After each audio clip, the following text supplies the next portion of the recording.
What's good, fam? Welcome back to the Bleachverse. As you may have picked up by now, I've been locked in on the Can't Fear Your Own World novels recently, and I'm back again with yet another gem that I just picked up and thought would be interesting to share about this intriguing series. In this video, I want to discuss yet another important fact that I came across that involves our second most popular Fullbringer, Tsukishima, and the shocking flaw of his Fullbring, the Book of the End, that many may not be familiar with. So stick around until the end if you want to find out the only weakness of one of Bleach's most broken abilities. As always, before I proceed, there might be several spoilers about the Can't Fear Your Own World novels as well as the source material. With that said, let's jump right into the video. So, we get our first introduction to Tsukishima during the Lost Agent arc, where he plays the role of Ginjo's close accomplice and sidekick. It is during this arc that we also get the first glimpse of his mind-warping Fullbring, the Book of the End. Thanks to the events of the Lost Agent arc, we learn about the intriguing power of arguably what is, in my opinion, the strongest Fullbring. Essentially, the Book of the End allows Tsukishima to insert himself into and alter his target's past memories. We actually get to see the Fullbring's true potential when Tsukishima momentarily fights at par with Byakuya before eventually losing the battle after Byakuya sees through his illusion. We even get to see a more impressive display of the potential of this mysterious Fullbring towards the end of the Quincy arc, where Tsukishima uses his overpowered ability to restore Ishigo's Bankai, which ultimately helps him defeat Yhwach. Up until this point, with all the information of the story and with all the information we have learnt about Tsukishima's power, the ability seems quite invincible and actually genuinely rivals Yhwach, especially since it negates the Almighty during Ishigo's fight with Yhwach. So, way after the end of the Second Quincy War and the defeat of Yhwach, Tsukishima gets another cameo in the Can't Fear Your Own World novels, and this time we get to learn more about his Fullbring.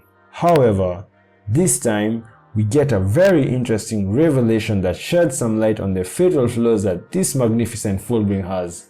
Sometime after the end of the Thousand-Year Blood War storyline, the Fullbringers Ginjo, Tsukishima, and Kutsuzawa are all dead, and their souls all end up in Soul Society's Rukongai area.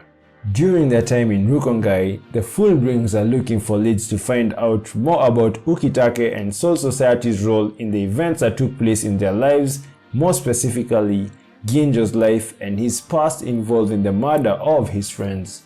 At some point during their stint there, the Fullbringers get involved in a fight with Mayuri and his upgraded core unit, which features the new Quincy members, Meninas and Candice. So, as the battle progresses and all the Fullbringers get involved, Tsukishima at some point attempts to use his Fullbring on Mayuri, who is observing the battle from the sidelines, trying to monitor the Fullbringers' abilities. It is during this attack that we learn a new fact about Tsukishima's Fullbring. So, just as Tsukishima proceeds to stab Mayuri with his blade and insert himself into his past, Tsukishima refrains from his attack.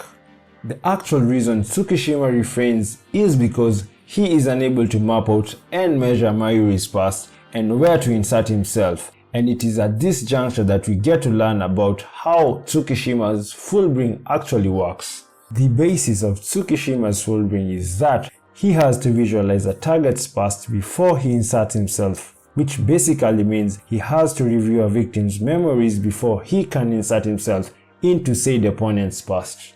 Second, we learn that this Fullbring cannot work on targets that do not have any past, and this is exactly the situation that Tsukishima encounters when he attempts to insert himself into Mayuri's past during this conflict. During the fight, Mayuri reveals that the version of himself that was on the battlefield observing the battles was actually a flesh doll that he was controlling from a remote location.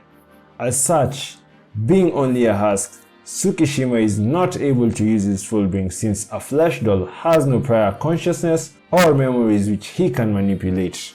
For some strange reason, this part instantly made me think about Mayuri's rival Urahara, who is also fond of using flesh dolls of himself during battles to trick his opponents, most notably during his Arrancar arc battle with Yami. Overall, it was interesting to discover one of the few flaws of Tsukishima's broken ability that is not widely discussed. For an ability that is formidable enough to counter an incredible power such as Yhwach's Almighty, it was quite intriguing to find out one of its major chinks. Anyway, I'm going to end this short video with that and hand over the discussion to the audience.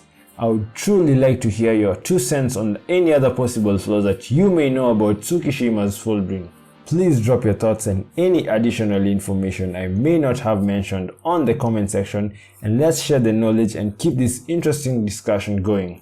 As always, if you did enjoy the video, don't forget to like and subscribe to the channel for more great content. Thanks for watching, and I'll catch you on the next one.